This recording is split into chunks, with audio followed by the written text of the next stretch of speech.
Assalamualaikum warahmatullahi wabarakatuh. Ikuti dan kunjungi channel YouTube Maulizul Akbar NAD. Subscribe, like, share, komen.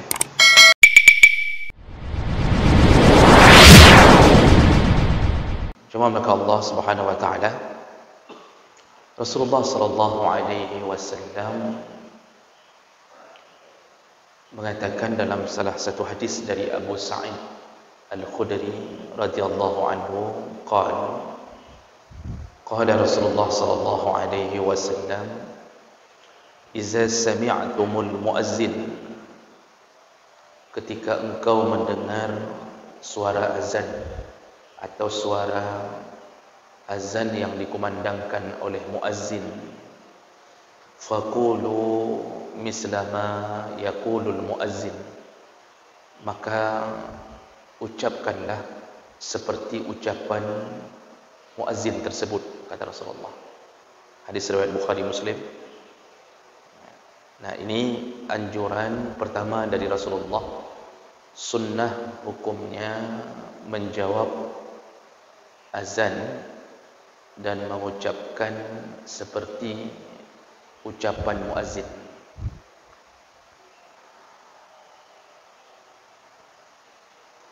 Lalu kemudian dalam hadis yang lain, an Umar bin Al-Khattab radhiyallahu anhu qala Rasulullah sallallahu alaihi wasallam, "Idza qala al-muazzin." Nah, bagaimana cara menyahut azan ini? Rasulullah mengajarkan, kalau muazzin itu mengucapkan Allahu Akbar, Allahu Akbar, faqala ahadukum, lalu kalian menjawab dengan kalimat Allahu Akbar, Allahu Akbar. Summa qala, lalu kalau muazzin mengucapkan asyhadu an la ilaha illallah, qala asyhadu an la ilaha illallah, maka di antara kalian hendaknya menyebutkan asyhadu an la ilaha illallah. Summa qala, lalu kalau muazzin mengucapkan asyhadu anna Muhammadar Rasulullah, qala asyhadu anna Muhammadar Rasulullah, maka ucapkanlah asyhadu anna Muhammadar Rasulullah. Summa qala hayya 'alas salah, kalau muazzin mengucapkan hayya 'alas salah, qala la haula wala quwwata illa billah, maka hendaknya diucapkan la haula wala quwwata illa billah. Summa qala, lalu kalau muazzin menyambung kalimat hayya 'alal falah, qala la haula wala quwwata illa billah, ucapkanlah la haula wala quwwata illa billah. Summa qala, lalu muazzin kembali mengucapkan Allahu Akbar, Allahu Akbar, qala Allahu Akbar, Allahu Akbar. Summa qala la ilaha illallah, qala la ilaha illallah.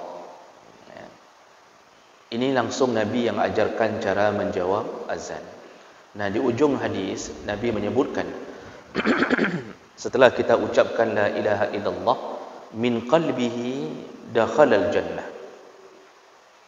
Kalau semua ucapan yang kita sahut dari seorang muazzin keluar dari hati yang paling dalam. Nah, ini kan modelnya model kesaksian. Jadi ketika muazzin mengucapkan Allah Maha Besar, Allah Maha Besar, kita dengan hati yang yakin dan hati yang sadar, kita pun mengatakan Allah Maha Besar, Allah Maha Besar, sampai pada kalimat la ilaha illallah, tiada Tuhan yang berhak disembah kecuali Allah. Kita pun mengucapkan tiada Tuhan yang berhak disembah selain Allah. Kalau semua kalimat demi kalimat keluarnya benar-benar dari hati yang khusyuk, min qalbihi, itu hati yang khusyuk, maksudnya dia dengar, dia sadari maknanya, ya. Jadi dalam pikirannya benar tiada Tuhan selain Allah. Jadi betul-betul kita bersaksi. Jadi tadi waktu asyhadu an la ilaha illallah, asyhadu anna Muhammadar Rasulullah, kita jawabnya bukan menjawab sambil lalu, ya. Jadi kan jawab kegalak-galak, memang menjawab untuk membesarkan Allah. Semua yang mengucapkannya dengan hati yang khusyuk, dakhalal jannah, maka orang itu dijamin masuk surga. Hadis riwayat Muslim. Jadi sudah dapat jaminan masuk surga bagi mereka yang menjawab azan. Syaratnya hatinya khusyuk, membesarkan Allah ketika dia jawab azan. Nah, jemaah melakukan Allah Subhanahu wa taala, dalam hadis yang lain Rasulullah sallallahu alaihi wasallam menyebutkan, sebentar saya lihat, dalam hadis yang lain Rasulullah menyebutkan barang siapa yang menjawab atau mengucapkan man qala mislama qala hadza yaqinan, barang siapa yang menjawab jawaban suaranya muazzin yaqinan, dengan penuh keyakinan. Jadi penuh keyakinan bahawa aku bersaksi bahawa tiada Tuhan selain Allah, aku bersaksi Muhammad Rasulullah, dakhalal jannah. Kembali Rasulullah menyebutkan orang tersebut dijamin masuk surga. Ini amalan pertama yang kita lakukan ketika mendengar azan. Namun selama ini yang terjadi, kita kadang-kadang ada yang jawab azan, tapi hati tidak khusyuk ketika jawab. Jadi jawabnya ya jawab, namun tidak sampai masuk ke dalam hati bahawa benar-benar kita bersaksi tentang kebesaran Allah, bersaksi tentang ketauhidan kepada Allah. Padahal itu hanya dengan mengucapkan itu dengan rasa khusyuk, yakin, itu pun sudah dapat jaminan surga. Rasulullah sallallahu alaihi wasallam mengucapkan dalam hadis yang lain, iman itu sittun atau syab'u atau sab'una syu'bah. Iman itu ada 60 atau 70 tingkatan. Jadi iman itu ada 60 atau 70 macam yang menunjukkan bahawa kita ini orang beriman. Wa a'laha, dan iman yang paling tinggi adalah kalimah la ilaha illallah. Iman yang paling tinggi adalah kalimah la ilaha illallah. Sedangkan iman yang paling rendah, maksud rendah di situ rendah dari yang tertinggi, bukan rendah terhina. Semua orang beriman tinggi derajatnya, namun masih disebut beriman, yaitu orang yang memindahkan batang pohon yang jatuh di tengah jalan agar saudaranya sesama muslim terhindar dari mudarat. Itu orang tersebut beriman. Orang tersebut beriman. Jadi seandainya kita jalan di tengah jalan, lalu ada batu atau batang kayu yang jatuh atau apapun yang mengganggu saudara kita muslim, kita turun sebentar lalu kita pindahkan. Yang menggerakkan itu siapa? Iman. Iman. Maka kita termasuk orang yang masih beriman. Jadi banyak sekali cabang iman. Jadi kita tahu kita beriman, lihat kita masuk tidak ke dalam cabang-cabang iman tersebut. Kan Rasulullah mengatakan, "Man kana yu'minu billahi wal yaumil akhir." Barang siapa yang beriman kepada Allah dan hari akhir, falyaqul khairan, bicaralah yang baik-baik, au liyasmut, atau diamlah. Lalu Rasulullah sambung, "Man kana yu'minu billahi wal yaumil akhir." Barang siapa yang beriman kepada Allah dan hari akhir, fal yukrim jarahu, maka muliakanlah tetangganya. Muliakanlah tetangga. Lalu Rasulullah mengatakan lagi, "Man kana yu'minu billahi wal yaumil akhir." Barang siapa yang beriman kepada Allah dan hari akhir, fal yukrim dhaifahu, maka muliakanlah tamu. Maka orang ketika menyambut tamu itu menunjukkan imannya. Kalau dia senang datang tamu, lalu dia hidangkan makanan-makanan terbaik, maka dia telah termasuk golongan orang-orang beriman. Tapi kalau ada orang yang benci kalau datang tamu, merasa rugi, karena dia menghabiskan modal di waktu itu, maka dia bukan golongan orang-orang yang beriman. Jadi kalimah la ilaha illallah itu yang paling tinggi, sampai-sampai dia menjadi penentu kita ini husnul atau su'ul khatimah. Rasulullah sallallahu alaihi wasallam menyebutkan, "Man kana akhiru kalamihi la ilaha illallah dakhala al-jannah." Barang siapa yang mengucapkan di akhir kalamnya la ilaha illallah, maka wajib masuk surga. Jadi mengucapkan ini itu ucapan mentauhidkan Allah. Allah Subhanahu wa taala itu tidak butuh apapun dari kita. Allah tidak butuh apapun dari kita. Kita yang butuh Allah. Allah tidak butuh pujian kita kepada Allah. Karena dipuji tidak dipuji, Allah tetap tinggi. Allah tidak butuh kita beribadah kepadanya untuk membuat Allah tersanjung. Tidak perlu. Allah Subhanahu wa taala tidak butuh rezeki dari kita. Kita yang butuh rezeki dari Allah. Allah Subhanahu wa taala yang Dia perintahkan kita bertauhid bukan menyelamatkan Allah, tapi menyelamatkan kita. Dan salah satu kalimat tauhid yang paling tinggi adalah kalimah-kalimah kesaksian. Makanya kenapa tadi orang jawab azan itu bisa dijamin surga hanya dengan menjawab azan. Syaratnya khusyuk, yakin. Karena dia telah mempersaksikan bahawa dia tidak syirik. Dia tidak syirik, yaitu dengan mengatakan aku bersaksi tiada Tuhan selain Allah. Diulang lagi di ujung kalimat, tiada Tuhan selain Allah. Inilah yang membuat Allah sayang pada hamba. Jemaah maka Allah Subhanahu wa taala. Pada satu hari Rasulullah menasihati Muaz bin Jabal. Kata Rasulullah, ada rahasia yang kukabarkan kepadamu, yaitu kalau engkau tidak mensyirikkan Allah, maka surga bagimu. Kalau engkau tidak mensyirikkan Allah, surga bagimu. Muaz bertanya, tidak ada amal lain ya Rasulullah? Tidak ada, kata Rasulullah. Lalu Muaz mengatakan, boleh kukabarkan ini kepada orang lain ya Rasulullah? Maksudnya rupanya syarat masuk surga itu jangan syirikkan Allah. Muaz mengatakan, boleh kukabarkan ini kepada yang lain ya Rasulullah? Kata Rasulullah, jangan. Jangan. Kalau engkau kabarkan nanti, orang-orang akan malas beribadah. Jadi maksud Nabi, kalau engkau kasih tahu ke semua orang bahawa tauhid itu nomor satu jalan menuju surga, nanti orang tidak mau solat lagi. Jadi hanya dengan meyakini dengan ketauhidan itu orang tidak mau solat, orang tidak mau lagi naik haji, orang tidak mau lagi bayar zakat. Jangan, kata Rasulullah. Artinya orang-orang awam bisa salah faham. Akhirnya Muaz tidak pernah memberitahu yang lain tentang kalimat itu. Jadi kok tiba-tiba kita tahu dari mana bocornya? Hadis ini ditulis, Pak.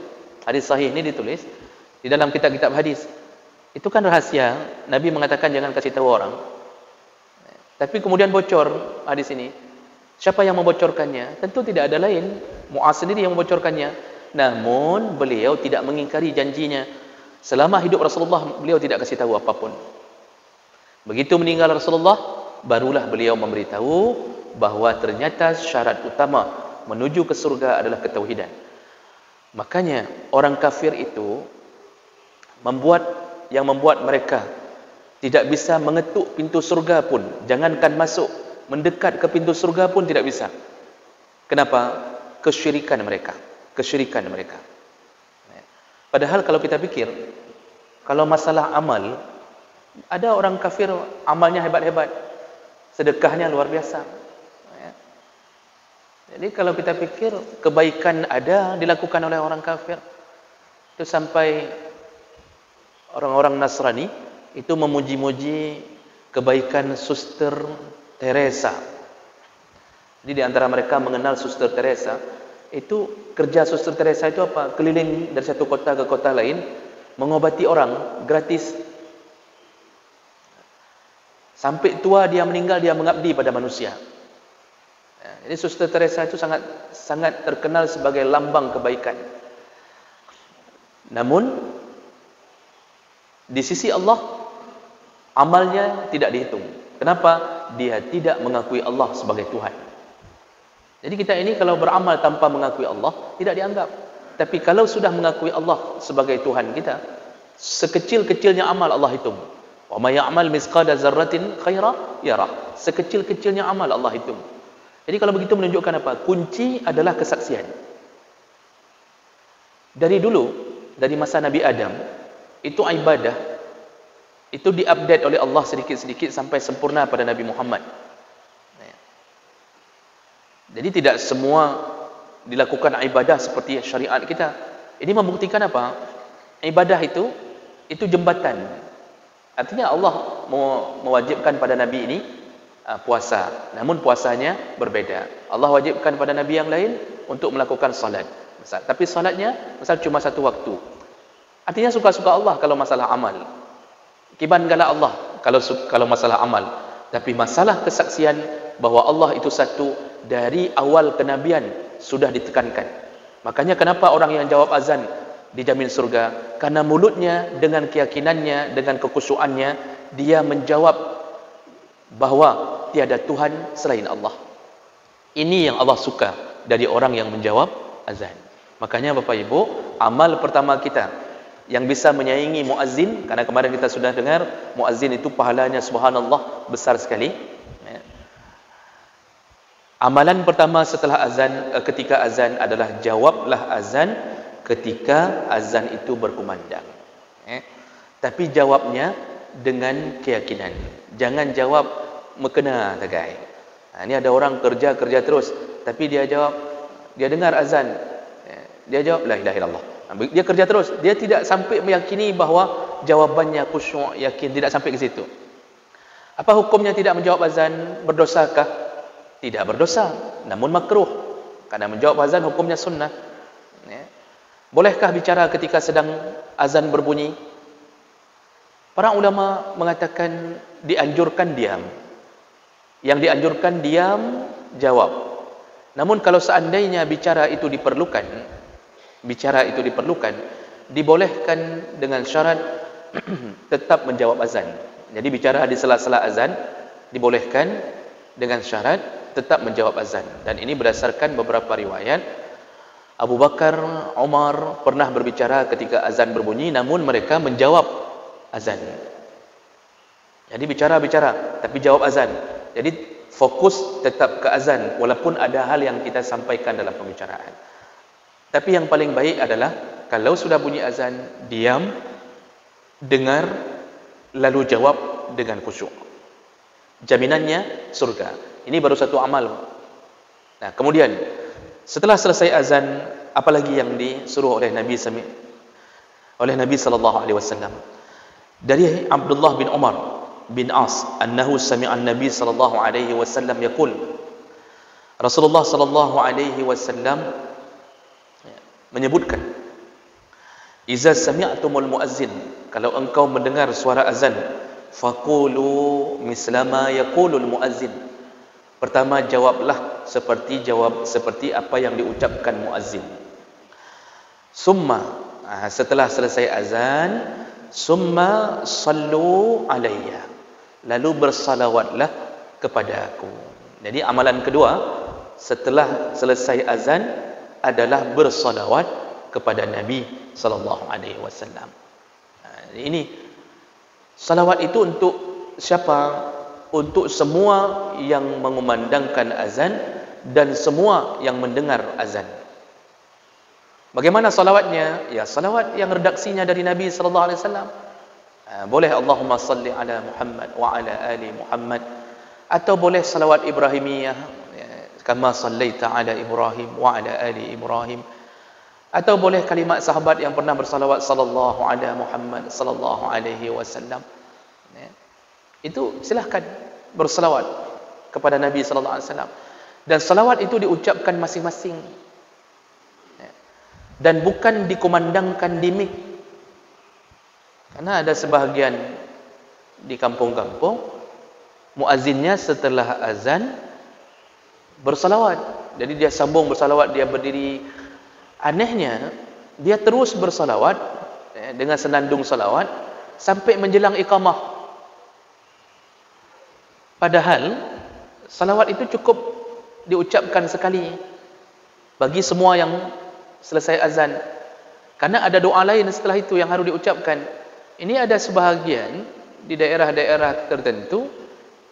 Jadi kita dengar habis azan orang bersenandung-senandung. Kadang-kadang salawat, kadang-kadang nyanyi nasyid. Ada yang salawat, kadang-kadang ada yang syair mencair. Kan ada syair-syair Aceh, Pak. Itu dikumandangkan di mik. Dia tidak salat sunnah qabliyah. Gemecair bak mik. Ini amalan ini tidak benar ini. Ya, enggak ada suruhan sampai begitu, disuruh bersalawat. Ya, disuruh bersalawat kepada semua orang. Setelah itu ada kalimat lain. Setelah kalimat-kalimat lain diucapkan baru kita salat sunnah qabliyah. Bukan dari azan bersyair terus sampai ke iqamah. Jadi amalan setelah selesai azan adalah bersalawat. Lalu kemudian Rasulullah mengatakan, fa innahu man shalla alayya salatan sallallahu biha asyran. Barang siapa yang bersalawat kepadaku sekali, maka Allah bersalawat untuknya 10 kali. Ini berlaku baik Nabi masa hidupnya atau setelah wafatnya Nabi. Barang siapa yang bersalawat kepada Nabi sekali, maka Allah bersalawat untuknya 10 kali. Jadi maksudnya yang membalas salawatnya kepada Rasulullah adalah Allah. Satu salawat dikali lipat 10. Jadi tidak ada batasan berapa kali salawat. Minimal 1 kali. Nah, kemudian Rasulullah mengatakan setelah bersalawat, apalagi yang dilakukan agar kita bisa menyaingi pahala muazzin? Summa salu, kata Rasulullah, summa salullaha li alwasilah.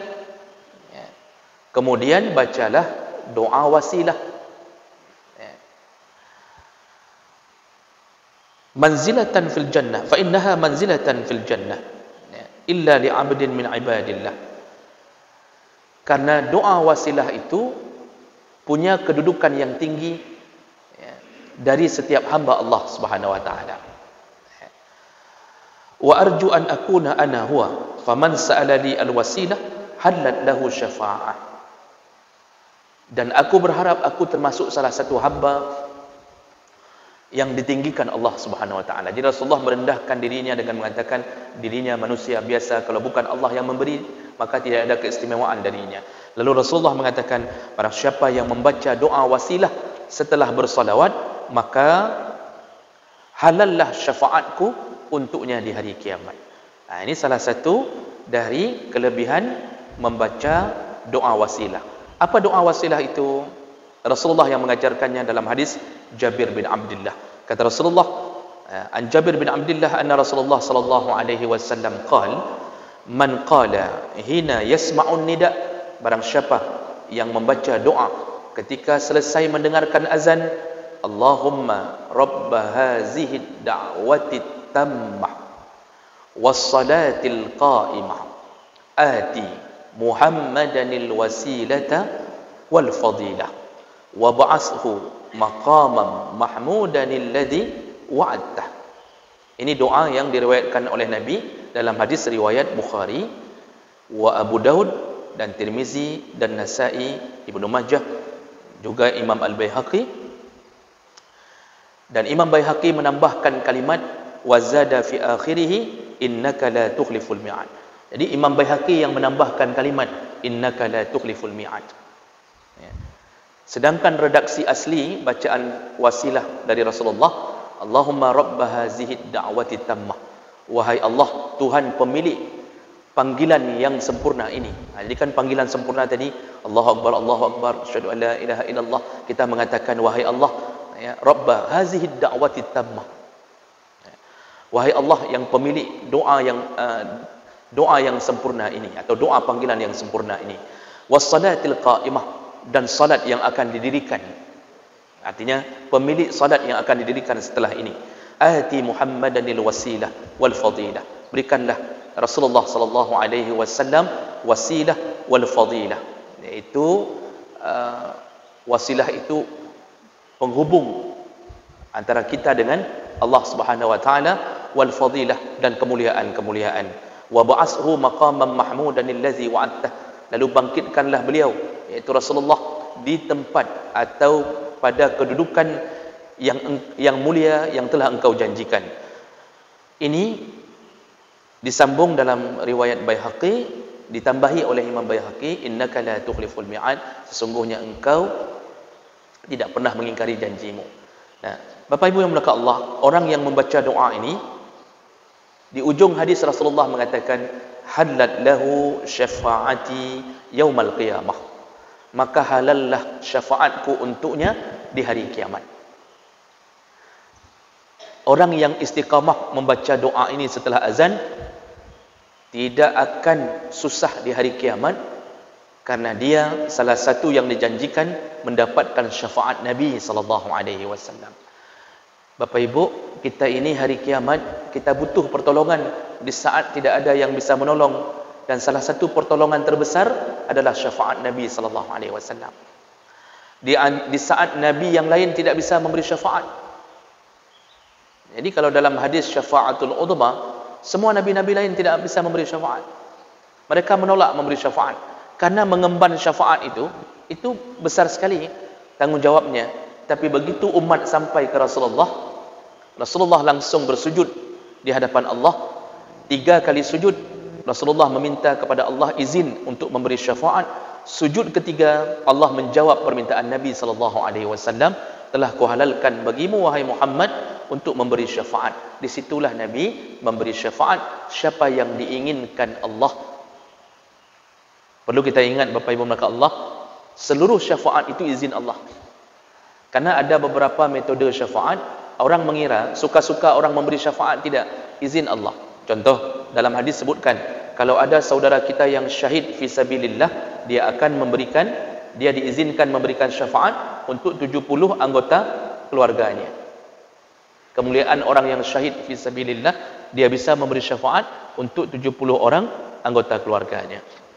Apakah nanti dia akan datang lalu dia tunjuk-tunjuk dari 70 orang itu?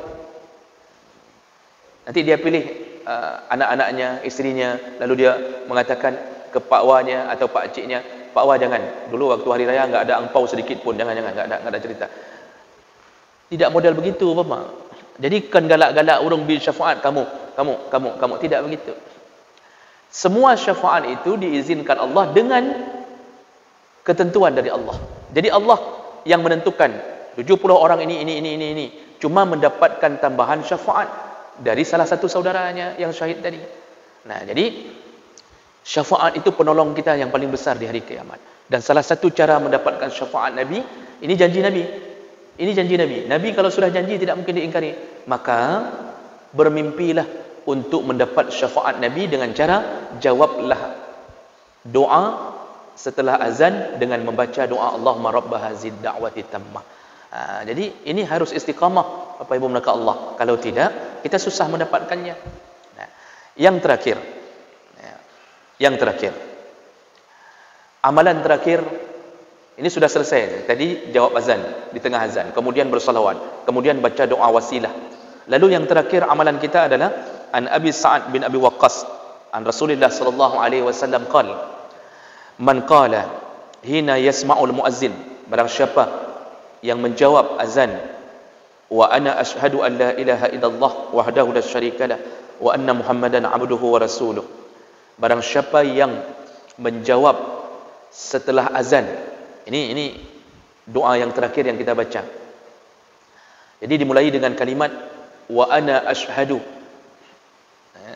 dan aku bersaksi bahwa tiada Tuhan selain Allah, wa anna Muhammadar Rasulullah. Lalu disambung kalimat raditu billahi rabbah, aku ridha Tuhan Allah sebagai Tuhan, wa bil islami dina, dan aku ridha Islam sebagai agamaku, wa bi Muhammadir rasula, dan aku ridha Muhammad sebagai rasul. Ghafarallahu zunubahu, barang siapa yang mengucapkan ini setelah selesai azan, diampunkanlah semua dosa-dosanya. Ini Bapak berarti kelebihan orang yang mengucapkan asyhadu an la ilaha illallah asyhadu anna Muhammadar rasulullah raditu billahi rabba wa bil islami dina wa bi Muhammadir rasula, diampunkan dosa-dosanya. Habis sudah. Syafaat dapat, ampunan dosa dapat. Ketika jawab azan tadi, surga dijamin. Syaratnya istiqamah. Setiap kali 5 waktu dengar azan, ulang-ulanglah amalan ini. InsyaAllah meninggal, Allah tunaikan semua janjinya. Allah tunaikan semuanya. Memang hari ini tidak nampak apapun, tapi tunggu nama kita dipanggil di mik.